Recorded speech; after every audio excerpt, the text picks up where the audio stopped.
Hello sports lovers, welcome back to Met Sports TV. In today's episode, I'm going to discuss what Anthony Joshua needs to do in order to secure the win against Oleksandr Usyk, the Cats, in Saudi Arabia on the 20th of August. These are the 5 things I think Anthony Joshua must do in order to secure the fight. But before I get into it, please subscribe to the channel. Press the like button and also express your views in the comment section. Thank you. And for the returning subscribers, I say merci. Now, the first thing I think Anthony Joshua needs to do is to improve his stamina. Anthony Joshua must improve his stamina because he has had history of fluctuating staminas. He needs to take a round or two and regain himself in order to attack you again.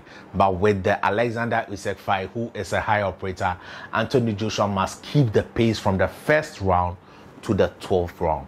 So he must fight at a pace that is comfortable for him and to him, and make Oleksandr Usyk uncomfortable, and that must be throughout the 12 rounds, because if the fight is at his pace, Oleksandr Usyk will not get into his rhythm. So he needs stamina, and when you are tired in sports, you are extremely tired. Nothing can be done about that. Just a few tricks can help you, but with a high operator like Usyk, the tricks will not work. So you need to improve your stamina. He shouldn't gain muscles, because when you gain a lot of muscles, like what people are saying, I disagree with them personally. When you gain a lot of muscles, you would need a lot of oxygen. And if Usyk ends up determining the pace of the fight and you've blown up and you are gassed out, he will end up knocking you out. So Anthony Joshua must come in this fight leaner but stronger.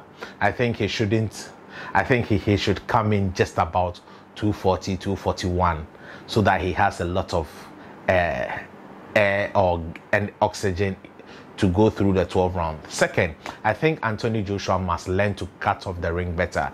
He did quite well in the first fight that happened at the Tottenham Hotspur Stadium, but this one he needs to do much better, because Oleksandr Usyk is a mover, and movers, if you don't take time, they can box and move throughout the fight. So Anthony Joshua must learn to cut off the ring. When Usyk steps to the left, he steps with him. When he steps to the left, he steps with him. When he comes to the right, he steps with him, making the ring a smaller place for Oleksandr Usyk. That is how come you would have him in front of you in order to attack him. If not, Usyk will box you all 12 rounds. So he needs to learn or improve on his skill of cutting off the ring, because pound for pound, when you cut off the ring very well, you would constantly have Oleksandr Usyk in front of you, just like the likes of Gennady Golovkin and Saul Canelo Alvarez does. You would have him constantly in front of you, and pound for pound in an exchange, Anthony Joshua, Oleksandr Usyk, I would go for Anthony Joshua any day. So I think Anthony Joshua must cut off the ring better than he did in the first fight. He must go attack the body and throw a lot of jabs, including feints. At the end of the first fight, round 8, the last 10 seconds where Anthony Joshua attacked Oleksandr Usyk to the body, he looked unpleased about it. His facial reaction showed. Just have a look. Just go watch that last 10 seconds of round 8, and you see that Oleksandr Usyk did not like the body attacks. He also has he hasn't been knocked out as a professional, but in the amateur days he was hit to the body several times by Atabetabayev and in the Olympics. So you could see that Oleksandr Usyk does not like the body shot, and when you attack a boxer to the body, you slow him down in the later rounds and he's unable to move around. That is still having him in front of you. And pound for pound, like I've already said, I favor Anthony Joshua in an exchange against Oleksandr Usyk. So Anthony Joshua must improve his body works. I know he is the bigger man. When he attacks the body, it leaves him exposed to the face. But if he's disciplined enough, he is a very, very athletic guy. I think he can execute the body shots very well and throw a lot of jabs, because if you don't throw the jabs, Usyk will throw and he will find his range. So you are having the reach. When you throw your jab and it touches him, he has to reset in order to attack you.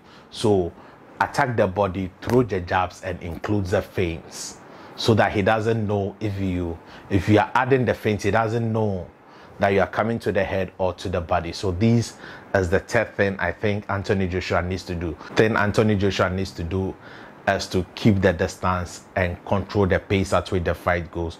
Anthony Joshua is the bigger man, and he has the reach advantage, so he should be the one determining how the fight goes.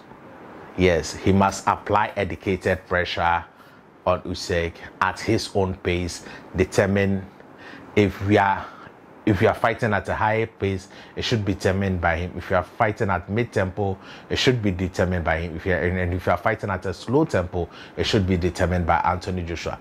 This is one way he would make Oleksandr Usyk very, very uncomfortable, because Oleksandr Usyk has always had his way by controlling the pace of the fight. So if Anthony Joshua is able to take that from him, he would be vulnerable. The fifth thing AJ needs to do is he should come in the ring confident. A very confident fighter, he should forget what happens outside the ring, because sometimes he makes it get to his head. For instance, let me give you two instances. When Wilder was fighting Brazil, right? Anthony Joshua went 7 rounds with Brazil, whilst Wilder went just a round with Brazil. After that, when Anthony Joshua was asked his opinion, he said he wished the fight went 9th round, so that his win over Brazil would look better than that of Wilder. But it did not end up. So he said against Radio Rahim that in his fight with Andy Ruiz, he wishes to finish Andy Ruiz in the 3rd round, so that his win would also look better. But during that time, he ended up being caught, and Andrew Ruiz won the fight via around 70 KO. Then the second instance is when people started calling him a bodybuilder, and he said he went into the ring wanting to prove to them that he can box, and he ended up being beaten by Oleksandr Usyk. So he shouldn't make what things people say around him get into his head. He should stay focused, come in the fight very confident, ready for battle, ready for action, and he can beat Oleksandr Usyk. Oleksandr Usyk is beatable, and Anthony Joshua can do just that to him. So these are my 5 takes. First, improve your stamina, cut off the ring, attack the body, throw more jabs with feints, then control the pace and distance, then come into the fight very confident. So these are my 5 takes that Anthony Joshua needs to do. Thank you for staying glued to Sports TV. If you've still not subscribed, please do me a favor by subscribing, press the like button, express your views in the comment section, and also share so others can enjoy. Stay positive. Remember, there is no limit to greatness.